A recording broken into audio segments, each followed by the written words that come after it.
Hello everyone, we will discuss about the economic survey.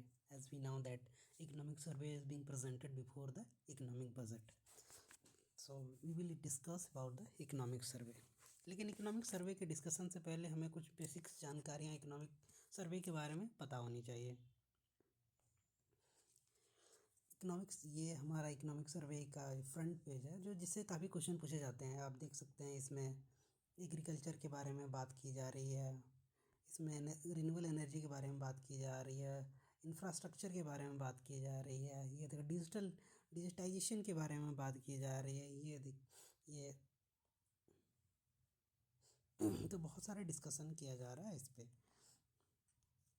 Then अब आगे चलते हैं कि बेसिक्स क्या है। बेसिक्स ये है कि इकोनॉमिक सर्वे प्रिपेयर करती है, इकोनॉमिक डिवीज़न है वो डिपार्टमेंट ऑफ इकोनॉमिक अफेयर के अंदर प्रिपेयर करती है, और ये चीफ इकोनॉमिक एडवाइज़र जो हैं अनंता नागेश्वर, उसके अंडर में ये प्रिपेयर किया जाता है। आफ्टर प्रिपरेशन ये फाइनेंस मिनिस्ट्री के पास जाती है और ये फाइनेंस मिनिस्ट्री इसे अप्रूव्ड करती है। एज वी नाउ कि 1950 से हमारा पहला बजट स्टार्ट हुआ था प्रिपेयर करना, जो पार्लियामेंट में पेश की जाती थी। लेकिन 1950 से 1964 के बीच में इकोनॉमिक सर्वे और बजट साथ में आया करता था। फिर 1965 से बजट के लिए एक अलग दिन और इकोनॉमिक सर्वे के लिए एक अलग पर्टिकुलर दिन रखा गया था। हाँ, और ये economic survey as we now कि पहले एक ही वॉल्यूम में आता था, लेकिन 2010 से 2011 और 2020-21 के बीच में ये 2 वॉल्यूम में आया करता था। नाउ फिर 2022-23 सेशन से हमारे फाइनेंस चीफ इकोनॉमिक एडवाइज़र जो थे अनंत नागेश्वरन जी ने ये फिर से सिंगल वॉल्यूम में कर दिया है, ताकि ज़्यादा वो लेंदी ना हो। एक ही बुक में सारा चीज़ कवर करने की कोशिश की गई, जितना वो बेहतर तरीके से प्रेजेंट करने की कोशिश हो वो किया गया। वन थिंग इम्पोर्टेंट है कि इकोनॉमिक सर्वे में जितने भी चीज़ें लिखी जाती है वो not binding on the budget, पर ये है कि इकोनॉमिक सर्वे वो गवर्नमेंट ही प्रिपेयर करती है, तो समवट ये लगभग वो सारा चीज़, मतलब कहा जाए तो 100% तो नहीं, लेकिन 80 से 85% वो उसको फॉलो करने की कोशिश करती है। एक कीवर्ड्स जो इस सर्वे में बहुत ज़्यादा सर्कुलेट हो रही है वो है डीरेगुलेशन। What is deregulation?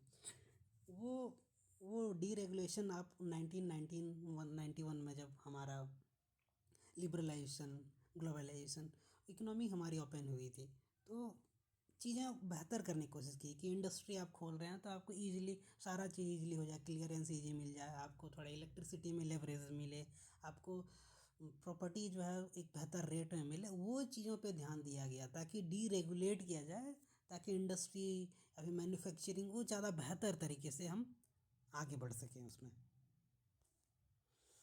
और अलग अलग चैप्टर टॉपिक के वाइज में ये हमारा अलग अलग टॉपिक है कि मॉनेटरी और फाइनेंस सेक्टर में क्या डेवलपमेंट है, एक्सटर्नल सेक्टर से FDI वगैरह इनमें क्या सेक्टर है, फिर प्राइस एंड इन्फ्लेशन में क्या है पिछले साल।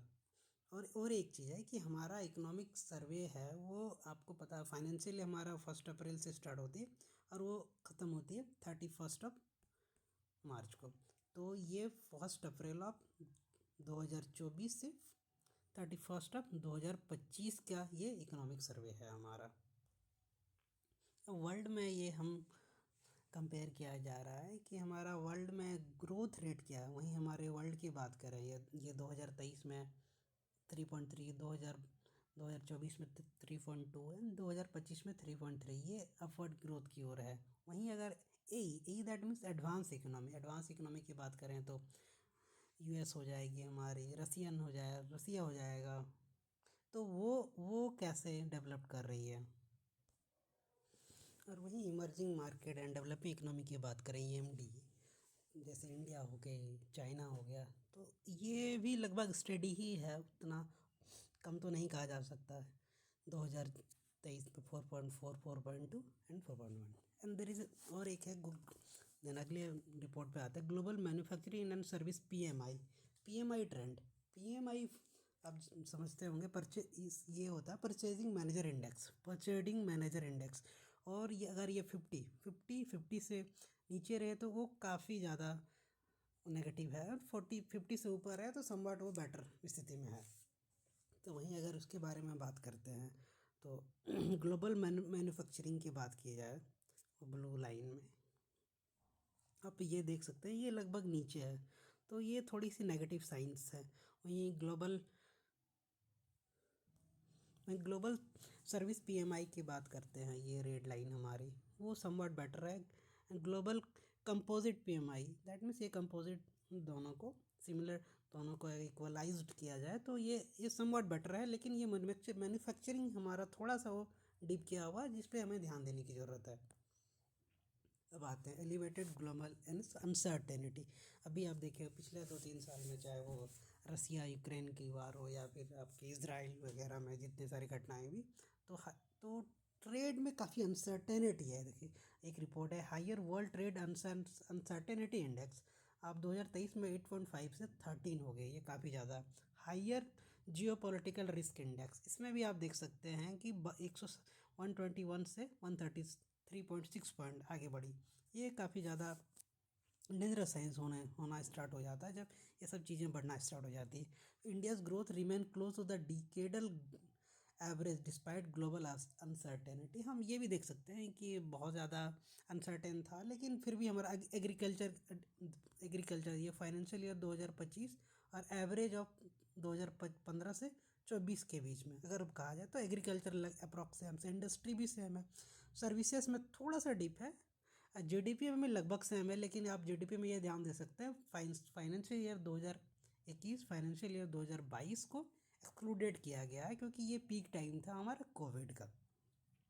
देन अगले अगर इंडेक्स पे जाएंगे तो स्टडी से investment and consumption in GDP, ये भी हमारा बिल्कुल स्टडी दिख रहा है।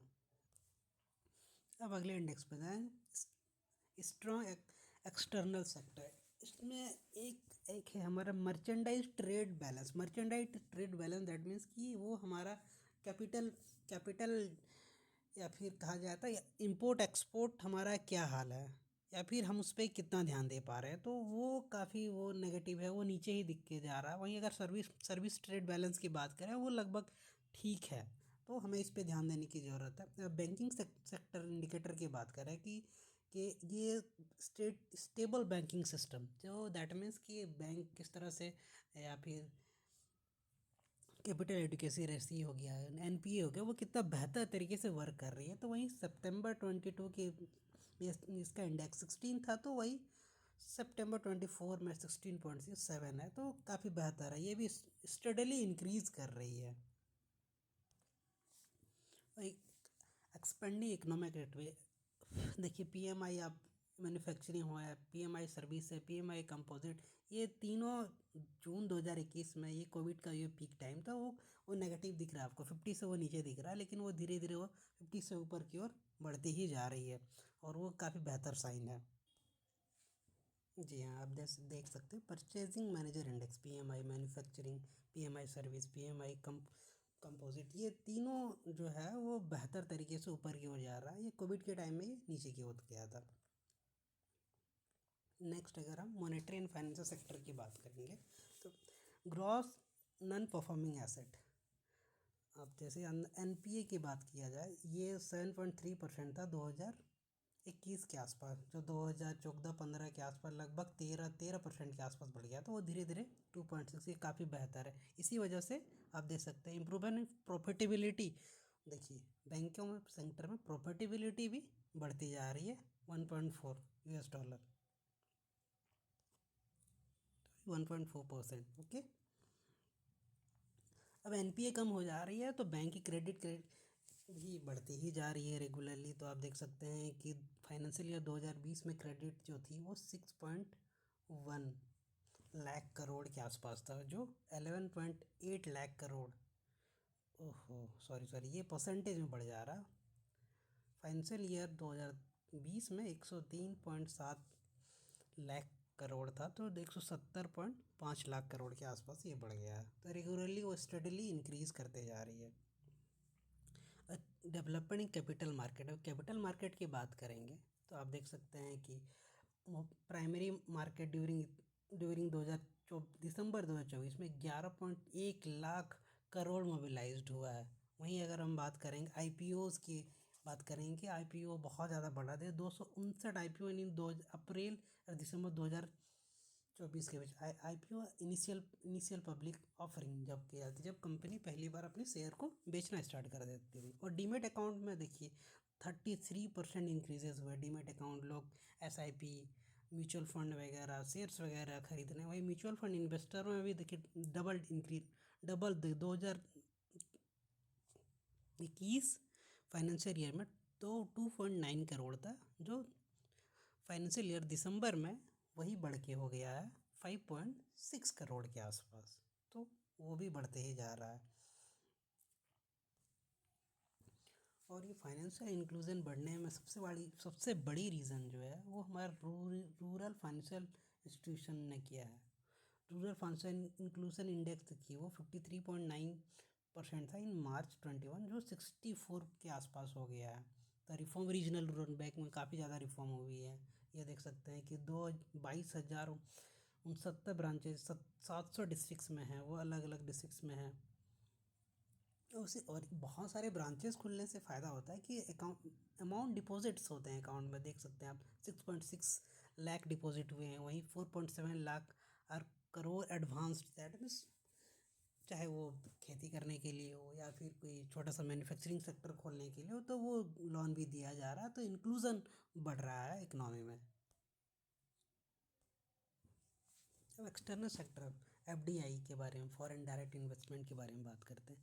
कि आपको पता ही होगा जैसे कि चाहे वो अनसर्टेनिटी थी, वार चल रहे थे, यूक्रेन रसिया हो या फिर इजराइल हो, तो उसी कारण आप ये सेक्टर देखते हैं पिछला 2 साल जो है वो काफ़ी ज़्यादा अनसर्टेन मार्केट रहा, जो रीबाउंड होना स्टार्ट हो गई है 2024 के सेकेंड हाफ में, या फिर सेकेंड हाफ में कह सकते हैं कि ये लगभग रीबाउंड होना स्टार्ट हो गई है। और ये 2025 का फर्स्ट हाफ वो काफ़ी बेहतर तरीके से ग्रो कर रही है। वहीं अगर मर्चेंडाइज की बात करें, मर्चेंडाइज ट्रेड, दैट मीन्स कि हमारा गुड्स, तो मर्चेंडाइज एक्सपोर्ट की बात करें, ये 317 US dollar billion, 317 billion US dollar से 322 वो बढ़ा है पिछला 2 अप्रैल से दिसंबर 2023 से अप्रैल से दिसंबर 2024 में लगभग सेम ही है। वहीं मर्चेंडाइज एक्सपोर्ट की बात करें, ये लगभग 506 बिलियन से 533 बिलियन। दैट मीन्स हमारा डेफिसिट मर्चेंडाइज में थोड़ा कहा तो नहीं जा सकता, ठीक ठाक ये बढ़ा हुआ है। हमें इसे कम करने की कोशिश करनी होगी। हमें अपना एक्सपोर्ट बढ़ाना होगा, इंपोर्ट कम करने की ज़रूरत है। वहीं नेट पेट्रोलियम एक्सपोर्ट वो भी हमारा ठीक ठाक बढ़ा है। और net petroleum and non gem and jewellery export, उसमें काफ़ी इंक्रीजमेंट हुई है। वहीं सर्विस सेक्टर की बात करें, हमेशा से हमारा सर्विस सेक्टर काफ़ी ऊपर की ओर है। तो first 9 month of financial year 2025 में सर्विस एक्सपोर्ट आप देख सकते हैं 252 बिलियन से 281 बिलियन हो गया। वहीं सर्विस इंपोर्ट की बात है 132 से 150 बिलियन। हमारा सर्विस में ट्रेड सरप्लस है, ये हमारा बेहतर स्थिति है यहाँ पे। लेकिन हमें बेहतर होगा कि हमारा सर्विस सेक्टर तो ग्रोथ करे, साथ में हमारा जो कैपिटल या फिर गुड्स सेक्टर है उसमें इंपोर्ट से कम करना होगा। हमें एक्सपोर्ट बढ़ानी होगी ताकि हमारा बैलेंस जो है वो बेहतर बना रहे। इसी वजह से हमारे इकोनॉमी में अभी आप देख सकते हैं कि सर्विस सेक्टर तो ग्रोथ कर रही है, लेकिन हमारा मैन्युफैक्चरिंग हो गया, हमारा एग्रीकल्चर है, वो काफ़ी स्टेडली है, वो डिक्लाइन की तरफ ही बढ़ रही है। और गवर्नमेंट उसको बढ़ाने के लिए ease of doing business initiative कर रही है। उसमें बहुत सारी चीज़ों पे बात कर रही है, लॉजिस्टिक हब्स बनाने की बात कर रही है, पॉलिसी रिफॉर्म्स की बात कर रही है, पेपरलेस ई बैंक रेजिलिएंट के बारे में बात कर रही है, ताकि वो ज़्यादा स्मूथ तरीके से बेहतर सर्विस दे सके। ट्रेड कनेक्शन ई प्लेटफॉर्म की बात करें, फिर DGFT trade facility mobile app के बारे में बात, और ट्रेड को वो काफ़ी ज़्यादा ईजी बनाने की कोशिश कर रही है गवर्नमेंट। और एफडीआई अट्रैक्ट करने में भी धीरे धीरे इंडिया स्टेडली ग्रो तो कर रही है। अप्रैल 2023 में एफडीआई इनफ्लो आप देख सकते हैं 47 बिलियन थी, वहीं अप्रैल 2024 की बात करें 57 बिलियन हो गई है, और वो धीरे धीरे बढ़ रही है। वहीं अगर रीपार्टीशन की बात करें, दैट मीन्स कि हम यहाँ से आउटफ्लो कितना कर रहे हैं एफडीआई दूसरे कंट्री में, वो भी देखिए 30%, 30 बिलियन से ये 40 बिलियन हो गई है। और सबसे ज़्यादा सेक्टर जिसमें एफडीआई हो सर्विस सेक्टर पे ही वो लगभग आप कह सकते हैं 19% के आसपास एफडीआई इनफ्लो है इसमें। फिर देन कंप्यूटर एंड सॉफ्टवेयर में 14% के आसपास, ट्रेडिंग में 9.1% के आसपास।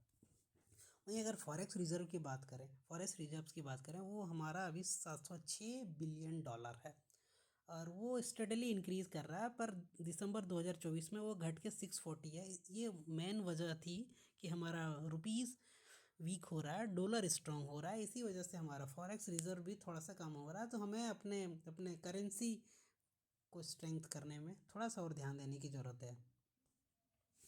अब अगला हम लोग प्राइस या इन्फ्लेशन के बारे में बात करते हैं। वो किस तरह से हमारे कंट्री में पिछले एक साल में ग्राफिक क्या है, क्या बेहतर है, क्या परिवर्तन करने की ज़रूरत है। तो सीपीआई इन्फ्लेशन की बात करें, जिसे हमारी मॉनेटरी पॉलिसी कमेटी है एमपीसी, उसने कहा है कि हमारा इन्फ्लेशन 4% ±2 इसी बीच में ही रखना है हमें। ना इससे आगे बढ़ना है और ना ही इससे ज़्यादा होना चाहिए या फिर इससे कम भी होना चाहिए। दैट मीन्स वो एक बैलेंस बना के रखना। वहीं अगर सीपीआई इन्फ्लेशन की बात करेंगे, अप्रैल 2022 में ये लगभग 6 से ऊपर निकला हुआ। अभी भी लगभग अभी भी बात करेंगे तो ठीक ठाक बढ़ा हुआ। वहीं कोर इन्फ्लेशन की बात करेंगे, कोर इन्फ्लेशन दैट मीन्स कि जब हम फूड हो गया या फिर फ्यूल हो गया उनको एक्सक्लूड कर देंगे तो हो जाएगी हमारा वो कोर इन्फ्लेशन। कोर इन्फ्लेशन की जब बात करेंगे वो लगभग थोड़ा सा तो कम है। तो सबसे ज़्यादा इन्फ्लेशन अभी फूड में ही बढ़ा हुआ है, तो हमें फूड इन्फ्लेशन कम करने की कोशिश करनी होगी। वहीं अगर देखिए आप headline inflation, headline that means कि सारी चीज़ इंक्लूडेड है। आप रेड लाइन देख सकते हैं, ये लगभग 5 के आसपास है। दैट मीन्स रीजनेबली बेहतर है। वहीं अगर top that means tomato, onion, potato, अगर इसको एक्सक्लूड कर देंगे तो वो यहाँ बड़े नीचे आ जा रहा है हमारा ये प्लेस। तो हमारा ये टॉप जो है वो काफ़ी ज़्यादा कॉस्टली है, हमें उस पर मेहनत करनी होगी और उनके प्राइस को कम करना होगा। वहीं अगर हेडलाइन एक्सक्लूड कर देंगे, वेजिटेबल साथ में पल्सेस कर देंगे, तो वो इन्फ्लेशन लगभग 3.5 के आसपास हो आ जाएगा, रीजनेबली बेहतर ही कहा जाएगा।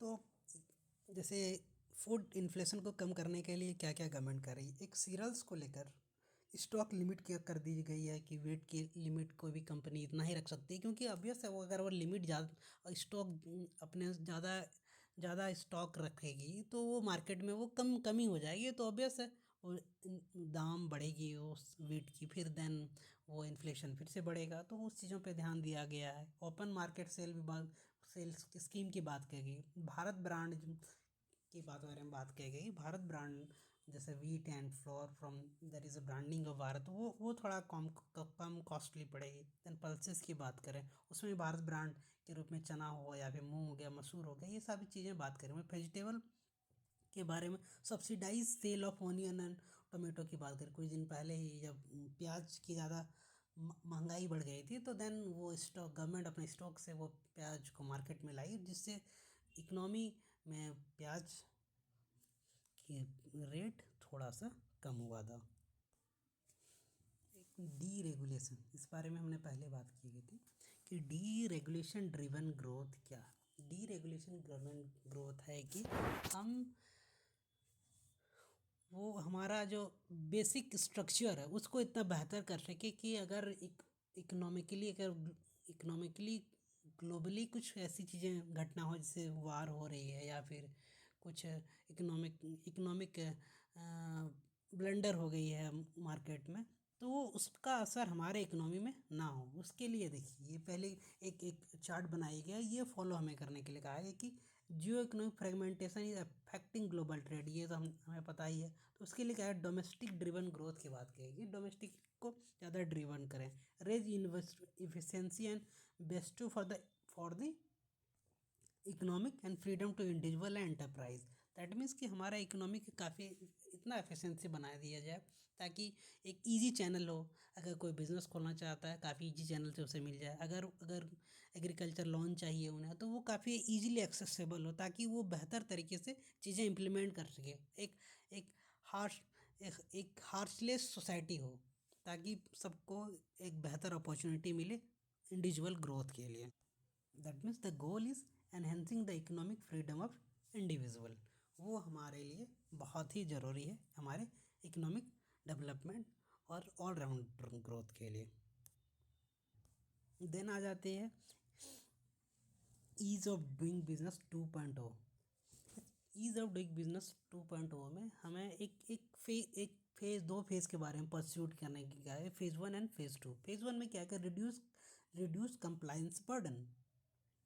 दैट मीन्स कि saving the business timing and administrative cost of that means वो टाइमिंग कैसे, अगर आपको क्लियरेंस चाहिए, आपको सर्टिफिकेट चाहिए, वो इजीली हैसल फ्री उन्हें प्राप्त मिल जाए। स्ट्रीमलाइन सिस्टम होना चाहिए, डिजिटल सिस्टम भी होना चाहिए ताकि चीज़ें जितनी बेहतर तरीके से काम करें। प्रोवाइड इंसेंटिव्स भी बहुत जा रही है कि इट्स नॉट इजी कि आप कोई कंपनी खोले आपको प्रॉफिट ही मिलेगा, आपको नुकसान भी मिलेगा।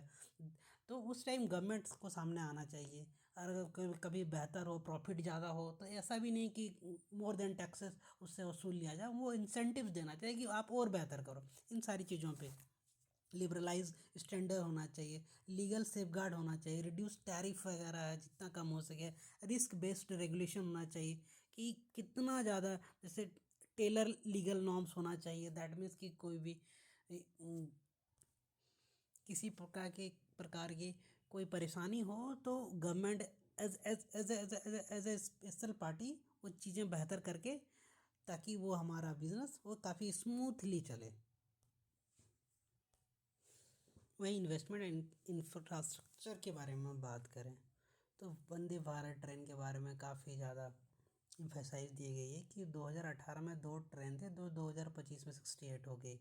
वहीं अगर बोगी की बात करें 2018 या फिर 22 के बीच में 32 थी, वो 900 हो गई है। वहीं एक उड़े देश का आम नागरिक उस इनिशिएटिव में 2024 में 84 एयरपोर्ट थे, वो 88 एयरपोर्ट हो गए। वहीं अगर रूट्स की बात करें 514 से 619 रूट हो गए, वो इंक्रीजिंग और reducing one thing that average container turn around time in major port. अब इसका मतलब ये होता है कि कोई भी पार्सल अगर हम एक्सपोर्ट कर रहे हैं तो वो हमारे मैन्युफैक्चरिंग सेक्टर से वो हमारे पोर्ट पे जाएगा। Then there is a procedure, उसके बाद वो कंटेनर हमारा अपलोड होगा, उसके बाद वो एक्सपोर्ट होगा। तो ये बीच वाला जो था कि हमारा पोर्ट से लेकर कंटेनर कब एक्सपोर्ट होगा, तो वो जो प्रोसीजर जो था वो फाइनेंशियल 2014 में 48 आवर था, वो उसको घटा के 30 आवर की तरफ ले जाया गया है ताकि जितना जल्दी हो सके एक्सपोर्ट हो और लोगों को परेशानी कम हो बिजनेस में। वहीं अगर बात की जाए पावर कैपेसिटी एडिशन की बात की जाए पावर सेक्टर में, वो आप देख सकते हैं 9943 मेगावाट से वो 15,000 मेगावाट के आसपास में इंक्रीजेज हुए। वहीं ट्रांसफॉर्म कैपेसिटी एडिशन के बारे पर है, उसमें भी काफ़ी ज़्यादा इंक्रीज़ हुए। वहीं अगर 2021 में फॉसिल फ्यूल की बात करें वो 38.6% थी, वो 47 में पहुंच गया। वहीं अगर नॉन फॉसिल फ्यूल की बात करें 61.4% से 52.9% की ओर आ गई है। तो ये काफ़ी बेहतर साइन है कि हम नॉन फॉसिल फ्यूल से दूर होकर एक ग्रीन एनर्जी की ओर जाएं, फॉसिल फ्यूल से दूर होकर नॉन फॉसिल फ्यूल की तरफ जाएं ताकि एक बेहतर इन्वायरमेंट क्रिएट करें, जितने ही कार्बन एमिशन है उन्हें कम करने की कोशिश करें। वहीं अगर डिजिटल कनेक्टिविटी बात करेंगे टावर्स कितने थे लाख में, 7.9 से अब 8.2 लाख हो गया, आप देख सकते हैं दिसंबर 2023 से 2024 के बीच में। एंड ऑप्टिकल फाइबर की बात करें वो भी 677 से 693 किलोमीटर के बारे में बात की गई है। वहीं हाई स्पीड ब्रॉडबैंड के बारे में बात करें तो ये भी 8 लाख से 12 लाख की ओर इंक्रीज़ कर गई है। तो इसमें भी काफ़ी ज़्यादा ग्रोथ देखने को गई है। वहीं अगर जल जीवन मिशन के बारे में बात करें टिप वाटर सबके घर तक पहुंचने के भी बारे में बात करें तो अगस्त 2019 में 3.2 करोड़ के आसपास थे, जो नवंबर 2024 में 15.3 करोड़ के आसपास हो गई। और वहीं फुल जेजेएम कवरेज ये 8 डिस्ट्रिक्ट अरुणाचल, गोवा, हरियाणा, हिमाचल, गुजरात, पंजाब, तेलंगाना, मिजोरम ने ये हासिल कर ली है। Increase ODF plus that means कि बाथरूम बना हुआ है, प्रॉपर पानी है, प्रॉपर सैनिटेशन की व्यवस्था है। तो वहीं आप देखिए ये ग्रीन जो 75% से ज़्यादा ओडीएफ वाले एरिया की बात करें तो 31 मार्च 2024 में आप देख सकते हैं लगभग बहुत ही कम ग्रीन दिख रहा है। वहीं अगर 2024 की बात करें, नवंबर 2024 दैट मीन्स मार्च से नवंबर 2024 ये कुछ ही महीनों में ये काफ़ी ज़्यादा इंक्रीज़ हुआ है। आप यूपी वाले एरिया में देखिए 50 से 75% के आसपास हो गया है। यहाँ आप एमपी के बारे में देखें, यहाँ राजस्थान के बारे में देखें, वो भी इंक्रीज़ करने के वहीं, तो ये एक बेहतर साइन है, हाइजीन की ओर बढ़ रही है। वही स्वच्छ भारत मिशन की बात करें तो स्टेडली ग्रोथ कर रही है। वेस्ट प्रोसेस के बारे में बात करें, ये देखें ये भी इंक्रीज़ कर रहा है। जहाँ door to door solid waste collection वो भी काफ़ी इंक्रीज़ है। कम्युनिटी पब्लिक टॉयलेट कंस्ट्रक्शन वो भी काफ़ी इंक्रीज़ हुई है। 2015 में जहाँ 9 थी वो 9 से 126% के आसपास पर परसेंटेज ऑफ टारगेट हो गया है, तो वो भी ज़्यादा इंक्रीजेस कर रही है। प्रोग्रेस अंडर वेरियस इनिशिएटिव, प्रधानमंत्री आवास योजना 1.8 करोड़ हाउस सैंक्शन हो चुके। अर्बन ट्रांसपोर्ट के बारे में बात की है, 1010 kilometre currently operation in 23 cities and 980 kilometre under water urban transport की बात करें। अटल मिशन रिजुवेनेशन अर्बन ट्रांसफॉर्मेशन की बात करें कि 70% जो है इंक्रीज़ कर दिया गया वाटर कवरेज में। देन सीवेज में 62% इंक्रीजिंग हुआ। वहीं स्मार्ट सिटी के बारे में 93% प्रोजेक्ट कंप्लीटेड एज ऑफ 13 जन 2025। तो स्टडली काफ़ी ज़्यादा इंक्रीज़ कर रही है, जितने सारे इनिशिएटिव्स हैं वो भी बेहतर कर रही है। बिजनेस इंडेक्स के बारे में हम बात करेंगे। This is the line, we have to be above the line. तो ये समवट डिक्रीजिंग ही है, तो हमें इसको और जितना ऊपर ले जा सकें वो इतना बेहतर होगा हमारे इकोनॉमी के लिए, क्योंकि मैन्युफैक्चरिंग सेक्टर हमारा काफ़ी कमज़ोर है, उन्हें काफ़ी ऊपर ले जा। तो मैन्युफैक्चरिंग बिजनेस एक्सपेक्टेशन इंडेक्स को हमें और बेहतर करना पड़ेगा। कोई भी इंडस्ट्री, कोई भी कंट्री में दो इंडस्ट्री के बाद बेहतर होना बहुत है। एक है cement industry, then there is a steel industry. अगर वो स्टेडली आप देख सकते हैं वो ग्रोथ कर रही है। वहीं अगर स्टील इंडस्ट्री की बात करें तो जितना प्रोडक्शन कर रहे हैं उससे ज़्यादा कंजप्शन करना पड़ रहा है। दैट मीन्स कि हमें एक्सपोर्ट करने की ज़रूरत हो रही है, इंपोर्ट करने की ज़रूरत हो रही है। तो हमें स्टील प्रोडक्शन पे थोड़ा और बेहतर ध्यान दिया जा सकता है।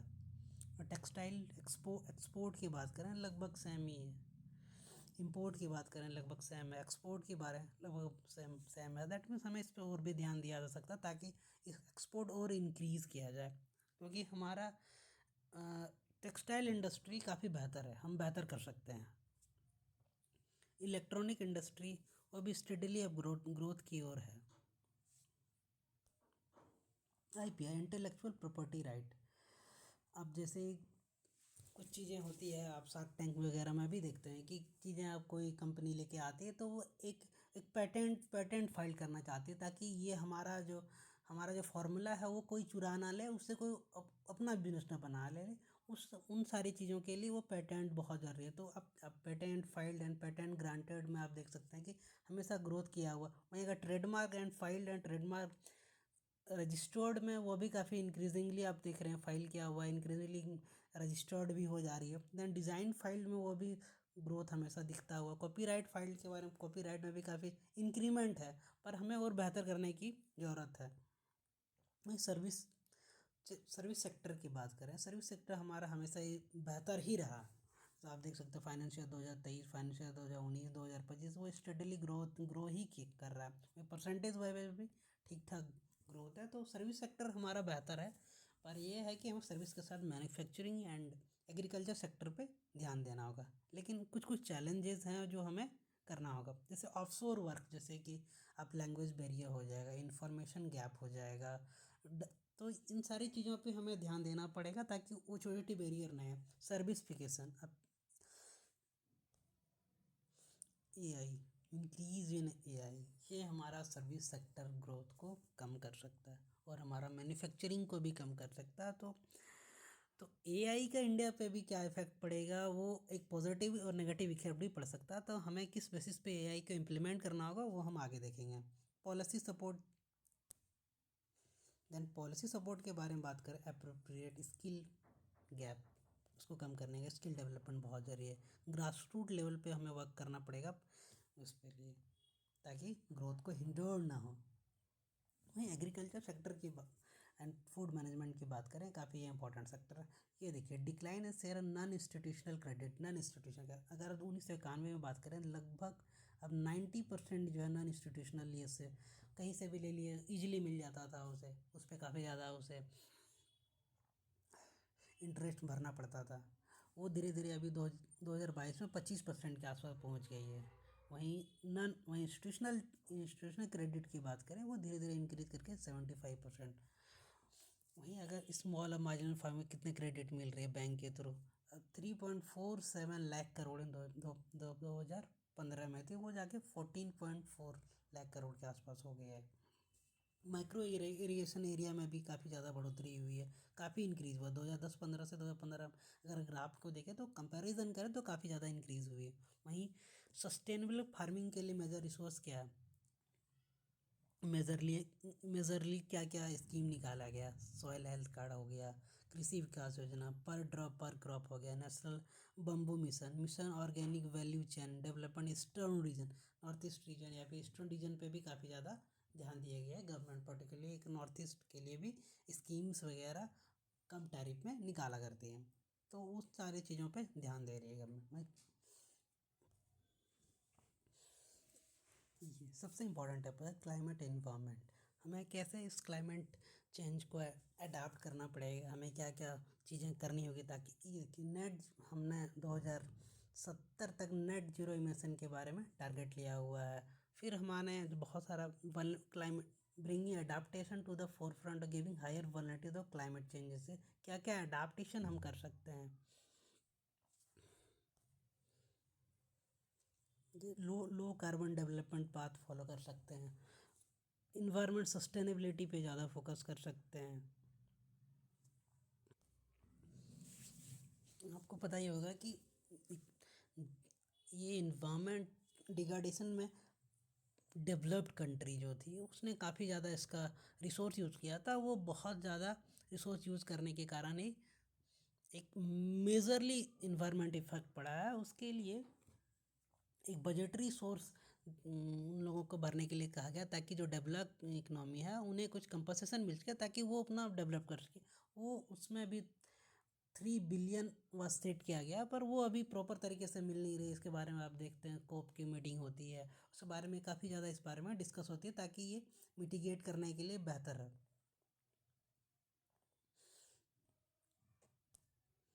एक मिशन लाइफ के बारे में गवर्नमेंट बात कर रहे थे, वो मिशन लाइफ इज़ क्या कि अगर 30% ग्लोबल पॉपुलेशन अगर लाइफ अपना लाइफ चेंज थोड़ा सा इन्वायरमेंट को देख कर करते हैं तो 20% इमिशन में कमी आ सकती है। अगर हम खाना बर्बाद नहीं करें, एक आदमी अगर खाना बर्बाद तो 90 kg एनुअल फूड हम बचा सकते हैं।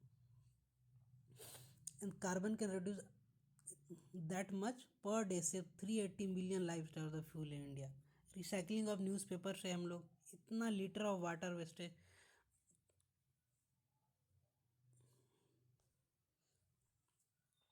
तो ये सब चीज़ें हमें ध्यान देने की ज़रूरत है। अब एक अगला टॉपिक है national determined contribution, that means कि भारत क्लाइमेट को बचाने में क्या क्या कंट्रीब्यूट कर रहा है और किस तरह से वो कंट्रीब्यूट करने की कोशिश कर रहा है। वहीं अगर उसके बारे में बताएं, कोयल हमारा एनर्जी सोर्स का 46% वो कोयल से मिलता है। Then there is solar 25%, wind 10% and 10.30 for hydrogen and nuclear से 1.8। दैट मीन्स कि स्टेडली हम लोग न रिन्यूएबल एनर्जी से की ओर जा रहे हैं, नॉन रिन्यूएबल से। ओके, ताकि वो क्लाइमेट का जो इफ़ेक्ट होती है नॉन रिन्यूएबल एनर्जी वो कम हो सके, वो स्टडीली इंक्रीज़ करते जा रही है। वहीं अगर सोशल सेक्टर की बात करें,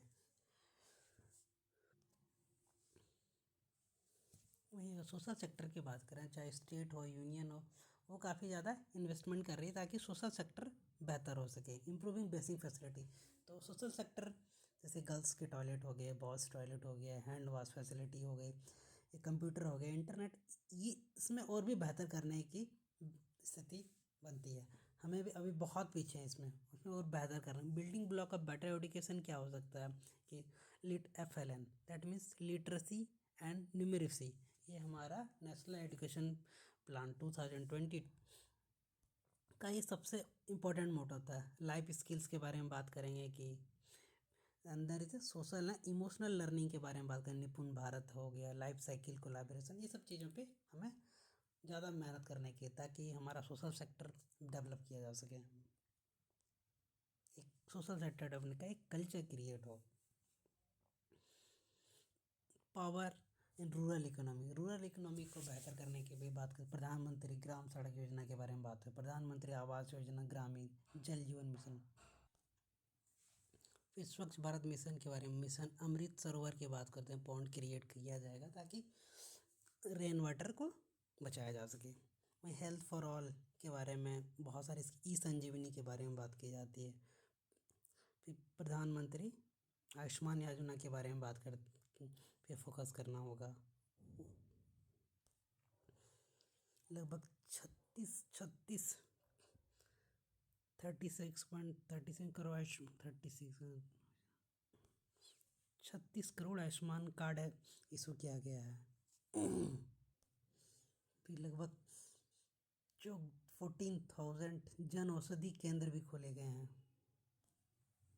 वहीं हम एम्प्लॉयमेंट स्किल डेवलपमेंट के बारे में गवर्नमेंट काफ़ी ज़्यादा बात कर रही है।